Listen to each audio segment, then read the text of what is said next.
The other day, I was skating with my friend, and the worst possible thing happened. We were about to pass this group of girls when they suddenly turned around and shouted, "Poser!" And I was like, "Bro, what?" And one of them explained, "I don't know, but you kind of just giving me poser vibes. I like your hair though, it looks like an anime." And afterwards, my friend and I were just like, dude, did we really just let ourselves get bullied by middle schoolers? But it like doesn't even bother me. Suffice to say, learning how to skate is an interesting process that has been on my mind lately. And you could say I've gone down a mental rabbit hole, and in this video, I want to present my findings. Now, obviously, I'm not an expert on skating, but I believe the path of improvement looks something like this.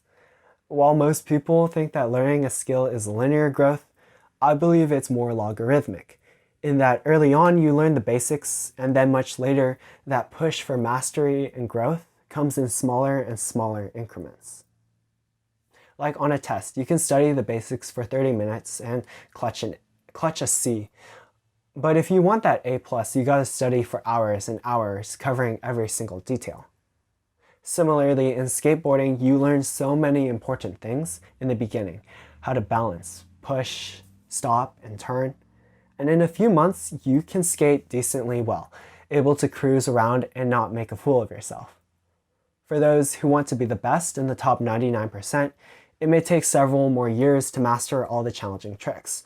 But for most people, C's get degrees, and they're satisfied with just having a confident skill in the basics, so they retire their intentional pursuit to improve around here.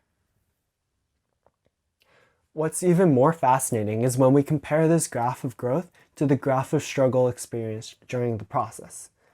I base this mostly off my personal experience, however, I'm pretty certain that many others have felt the same way. During the first few days, it's exciting to try something new. While learning is definitely challenging, there is an abundance of motivation so that the struggle isn't so bad. But pretty quickly, the novelty of skating dies down, your friends seem less enthusiastic to teach you, and you've hit the concrete a couple of times.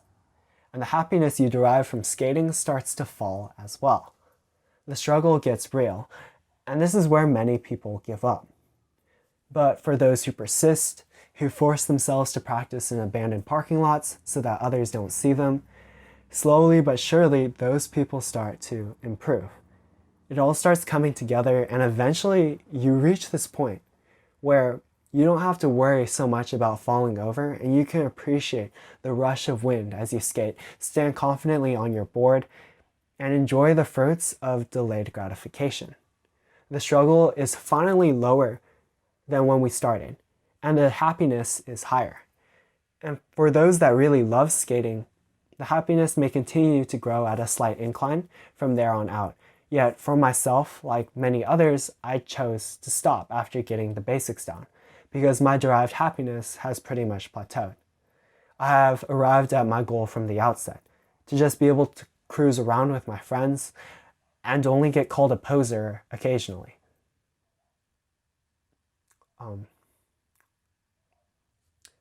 Now in biology, there's this phenomenon called activation energy. Say we're looking at this reaction of substance A and B turning into C and D. Thermodynamically, the forward reaction is very favorable because the energy of the products is much lower than the energy of the reactants. Thus, this is exothermic and spontaneous. However, going from reactants to products, we can't just draw a straight line. There's this concept called activation energy, where we gotta invest and put in some energy before we can receive even more back.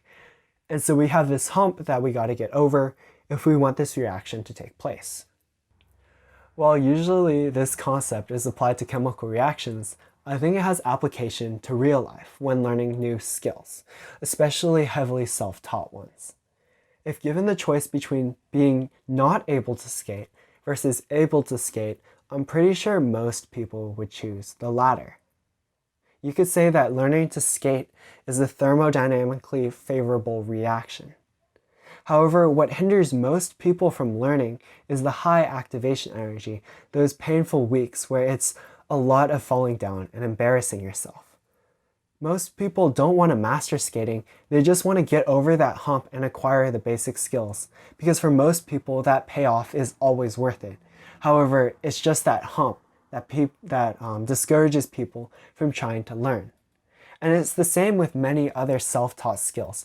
Learning guitar is not fun in the beginning. Your fingers hurt until they develop calluses. Bar chords kill your hand until you build up enough strength. But eventually you reach the point where it all becomes worth the effort, where you can strum different patterns and play most of your favorite songs.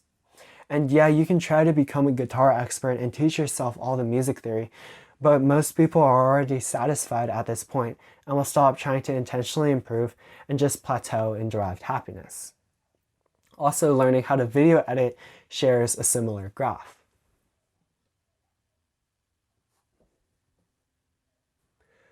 Now, when it comes to self-taught skills, people are always trying to find the shortcut, drawing that straight line from reactants to products, especially when the activation energy is so high and growth seems so slow and stagnant at first. People can become discouraged and desperate.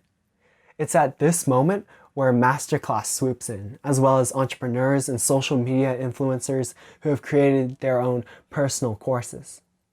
People are looking for an easy solution, and these courses advertise themselves as an effective and efficient one-stop shop for learning.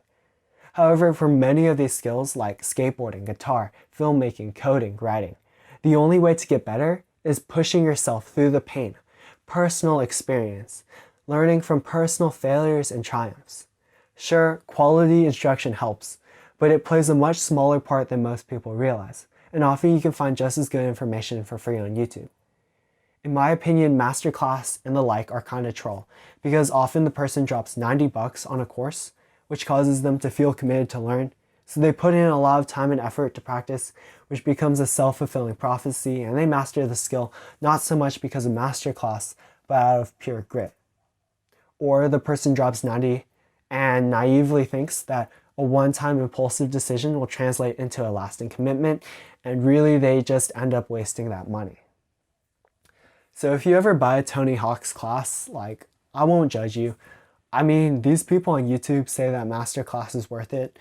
Then again, they all had affiliate links to masterclass in their description, so I don't really know how trustworthy they are. As I said before, skating is an interesting process. It has decently high activation energy, and there's really no shortcut to it. Like many other self-taught skills, there's no enzyme to help lower the activation energy, and we're going to have to pay with blood, sweat, and tears if we really want to learn and grow. And while most people will find this depressing, I think that understanding the nature of this learning curve is important, so that when we're pushing ourselves and feel like we're hitting rock bottom, we can know it'll all pay off in the end. And maybe one day, we won't be called a poser anymore.